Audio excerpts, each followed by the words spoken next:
ኣብ ዓለምና ነዊሕ ዕድመ ካብ ዝነብሩን ዝተረጋግዑን ሰባት መብዛሕትኦም ኣብ ጃፓን ይርከቡ። ጃፓናውያን ገለ ዕላማ ሒዞም ዝጓዓዙን ፎከስ ዝገብሩን ሰባት እዮም።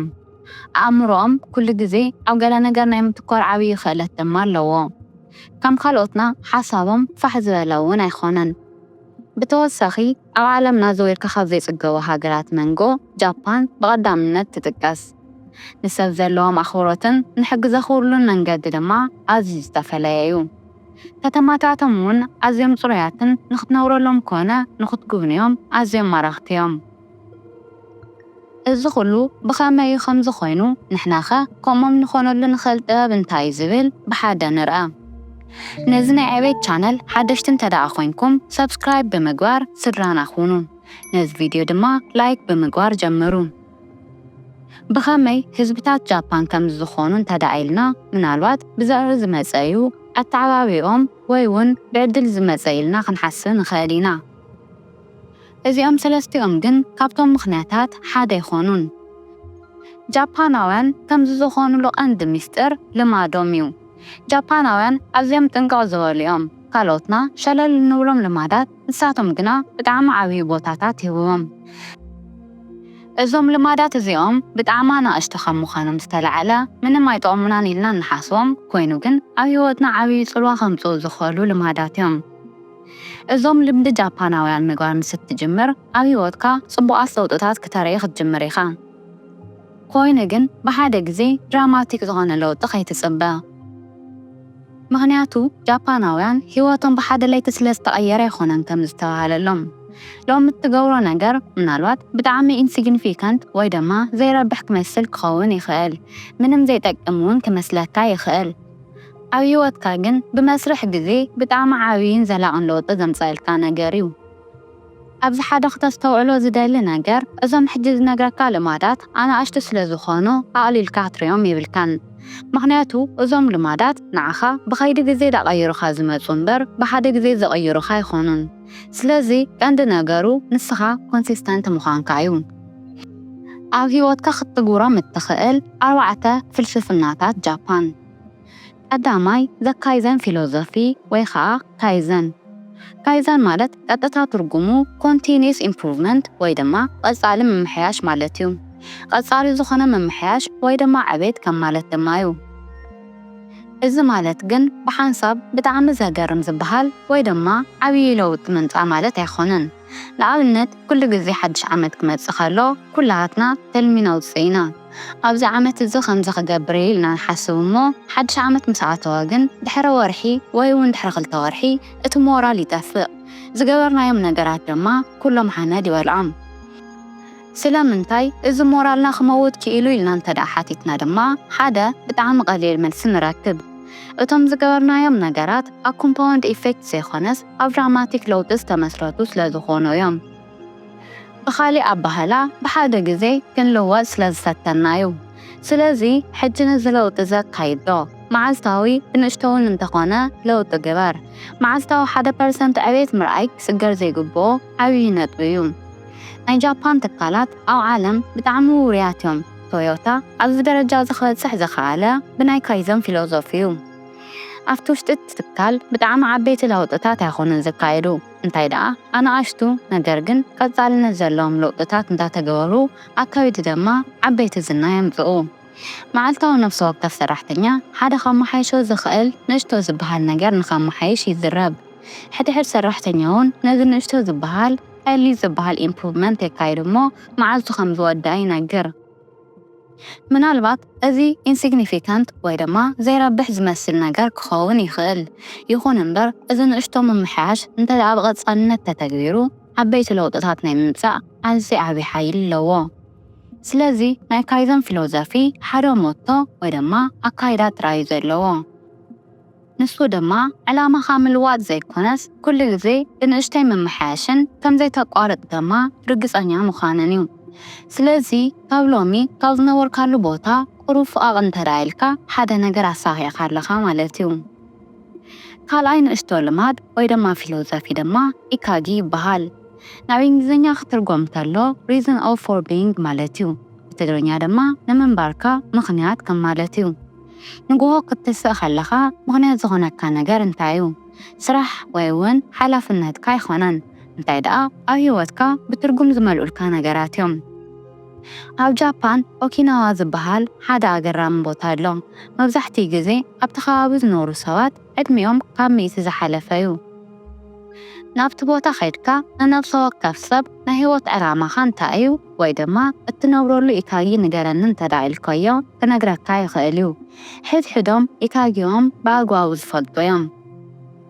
ብዙሓት መጽናዕትታት ከም ዘመልክትዎ ሓደ ሰብ ነዊሕ ዕድመ ዝነብር ናቱ ዝኾነ ዕላማ ናቱ ዝኾነ ትርጉም ንኽህልዎ ከለዎ ይብሉ።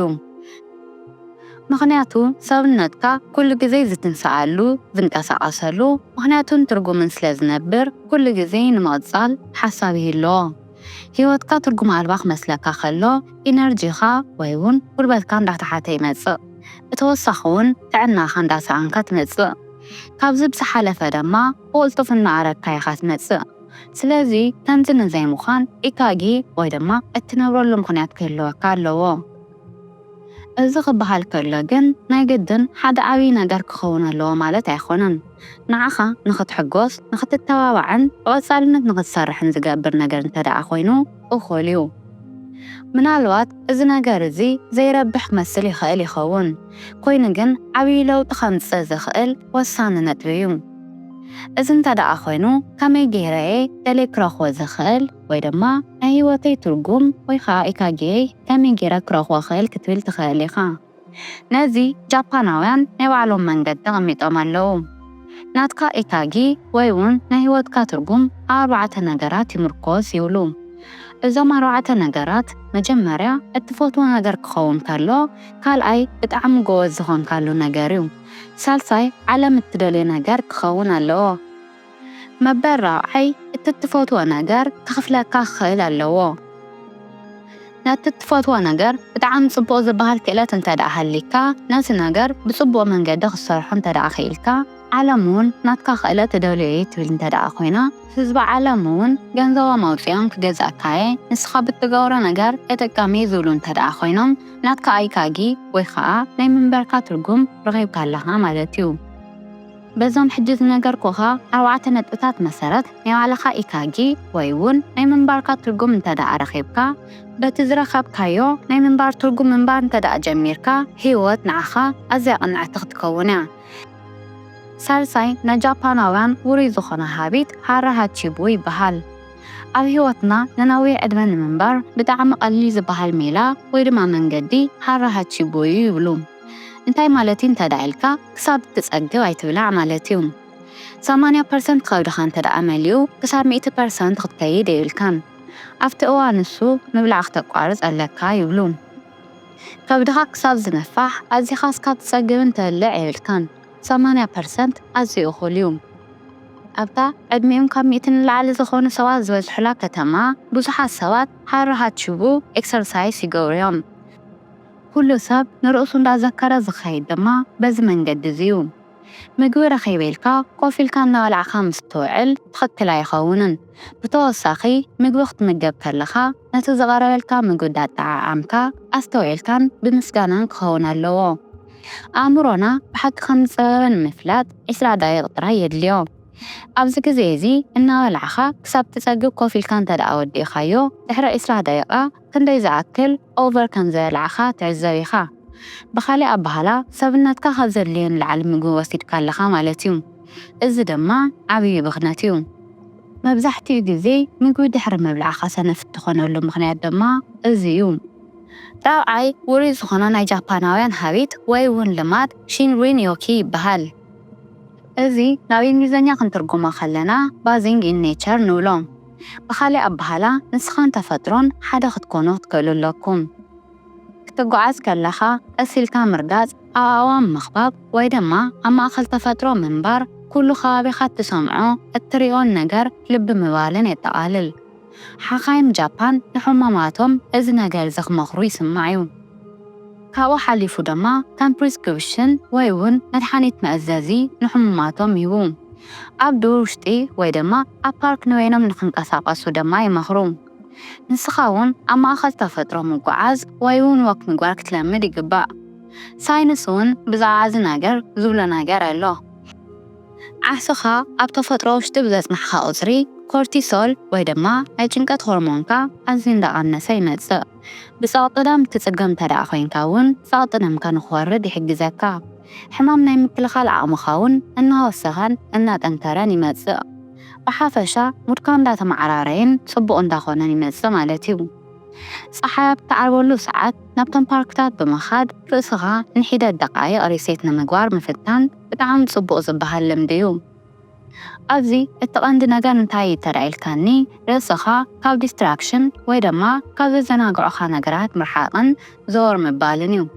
ምክንያቱ ንኣእምሮኻ ዝሓሸን ፀጥ ዝበለን ግዜ ይድልዮ እዩ።